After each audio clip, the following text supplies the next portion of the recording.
The man's skin was dissolving, and with a burst of severe pain, his skin gradually disappeared, leaving his internal organs and bones directly exposed to the air. Soon, there was only a twisted skeleton on the bed, and the next second the skeleton completely disappeared. All the experimenters cheered because the stealth technology they had been studying for a long time finally achieved a major breakthrough. The Invisible Man's name is Edward, who is the leader of this scientific research team. Before that, they had been conducting experiments on animals until one day they finally succeeded in restoring the transparent orangutans to normal. Edward wanted to use this experiment directly on humans, but encountered collective opposition from his superiors. In order to prove that his experiment was correct, he decided to be the first guinea pig. Under the watch of his colleagues, Edward injected himself with the medicine. After experiencing great pain, the experiment was successful. An hour later, the transparent Edward woke up, and Sarah took him to the observation room. He would remain invisible for 3 days, and then be injected with a recovery potion 3 days later to prove that his experiment was fully mature. At night, Sarah stayed alone in the laboratory to work overtime. When she was operating the microscope, the coat next to her hand suddenly appeared on the table next door. She warned Edward not to mess around, and the next second she felt a pair of invisible hands pulling his clothes. Sarah couldn't bear it anymore and just picked up her coat and prepared to leave. 3 days later, her colleagues injected the antidote into Edward's body as scheduled, but his body did not show up as planned, but instead showed symptoms of a fast heartbeat and an inability to breathe. Soon he painfully broke away from the restraints, his body shape began to change, and finally he fell to the ground unconscious. Colleagues carried him to the bed and performed emergency cardiopulmonary resuscitation, but he soon returned to his skeleton and disappeared in front of everyone bit by bit. In order to see Edward, Sarah poured a can of fluid over his body and cut out his nose and mouth. But as the experiment failed, Edward's body was obviously affected by radiation. He began to become irritable and looked at his female colleagues strangely. The woman was sleeping deeply when she suddenly felt a coldness in her chest, and a pair of invisible hands were touching her. But when she woke up, there was no one there, because the attacker was a transparent person. Lily told her colleagues about this, and soon, other colleagues were brutally attacked one after another, and even when going to the toilet, they had to wear night vision goggles to prevent peeping. At first, everyone thought he was playing a prank, but as the recovery experiment failed, Edward's body's rejection reaction made him miserable. His mood became more and more irritable, and he even insisted on leaving the laboratory despite the obstruction of his colleagues. After returning home, he shamelessly began to spy on his beautiful neighbor. Thinking that he was now invisible, Edward got into trouble. Suddenly, the beautiful neighbor felt someone knocking on the door. When she opened the door, she found no one outside, but just as she was combing her hair in the mirror, a force pushed her down on the bed and touched her randomly. When Edward hurried back to the laboratory, Sarah warned him that if he left without permission again, he would report the failure of the experiment to his superiors. At the same time, everyone has been trying to perfect the experiment, but the results are always a little bit worse. Edward, who was extremely unhappy, began to harass Sarah again, but Sarah rejected him because she had a boyfriend. That night, he escaped from the laboratory again, planning to follow Sarah home again. Unexpectedly, he saw his goddess having a private meeting with a colleague who was inferior to him in everything outside the window. Edward smashed the glass in anger. Fortunately, he was not discovered because of his invisibility, but the frightened Sarah immediately called the laboratory after calling to confirm. His colleague swore that Edward had never left. On the other hand, Edward, who hurried back to the laboratory, became more and more angry. His own goddess was nothing more than that. She had no eyes for a trash man, and the experimental dog beside him was. It kept barking, which made Edward upset, so he walked over and brutally threw it to death. After colleagues discovered this, they began to check the laboratory surveillance and found that Edward had been deceiving everyone with a fake surveillance. Sarah felt that things were getting more and more out of her control, so she made up her mind to report the matter to her superiors. Little did they know, there was a transparent figure behind them and heard all their conversations. The man lit his pipe, and as soon as he took a puff, the smoke ring he exhaled reflected the shape of a person.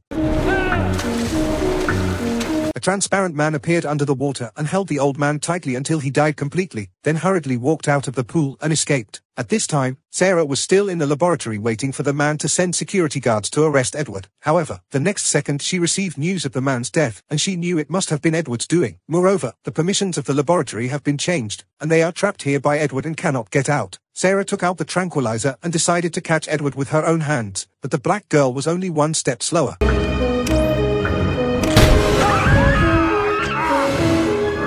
When they found the black girl, she had turned into a corpse. Sarah had an idea and turned on the motion detector, and sure enough, it locked Edward's position. Under Sarah's command, two colleagues adopted outflanking tactics on both sides of the corridor. As a result, when David turned around, he found that the fat man was held up in the air by invisible hands, unable to move. David immediately fired and tried to force Edward. Unexpectedly, as soon as he let go, the fat man fell down and hit his head on the iron pipe. Before David could react, Edward rushed over, knocked him aside, and locked the door. Sarah reminded him that Edward was right ahead, but he failed to hit the target even after firing several shots and was beaten all over the ground by the opponent. At the critical moment, Sarah arrived in time and saved David. On the other side, two colleagues found the injured fat man. Lily ran back to the laboratory alone to get blood, but she suddenly realized something was wrong and immediately tore open the blood bag and spilled all the blood on the ground. She thought that this would make the transparent person act, but the next second she was knocked down by Edward with a punch, and he broke her neck mercilessly. At this time, Sarah and the two successfully found their colleagues to meet up. They ran back to the laboratory and found Lily, who died tragically. Colleagues kept spraying fire extinguishers, fearing that Edward was hiding somewhere. Motherfucker! Frank! Soon David was also brutally murdered. Edward took the opportunity to lock them into the freezer. Sarah tore off the tape and sealed David's wound tightly. However, the temperature was getting lower and lower. If this continues, sooner or later the two of them would freeze to death. Inside, suddenly, Sarah had an idea. She used the tools at hand to transform a powerful magnet and moved the door's latch bit by bit. On the other side, Edward mixed several agents to make a powerful explosive. After setting the explosion time for 5 minutes, he walked into the elevator swaggeringly. Just a second before the door closed, Sarah rushed over with a flamethrower, sprayed Edward wildly, and drove him out of the elevator. But as the clothes were burned, Edward became invisible again. Sarah cleverly triggered the fire extinguishing system, but Edward hid behind her and knocked her to the ground with a punch. Just as Sarah's life was hanging by a thread, David arrived in time. After rescuing her, the countdown to the explosion had begun, and the two had to get into the elevator shaft to escape. As a violent explosion sounded, the elevator box above them fell rapidly and stopped just above the two of them. They hurriedly continued to climb up the ladder. Unexpectedly, Edward was not dead and wanted to drag Sarah to be buried. He was affectionate, gave Sarah the final kiss of death. Unexpectedly, Sarah took the opportunity to grab the pipe and push him down.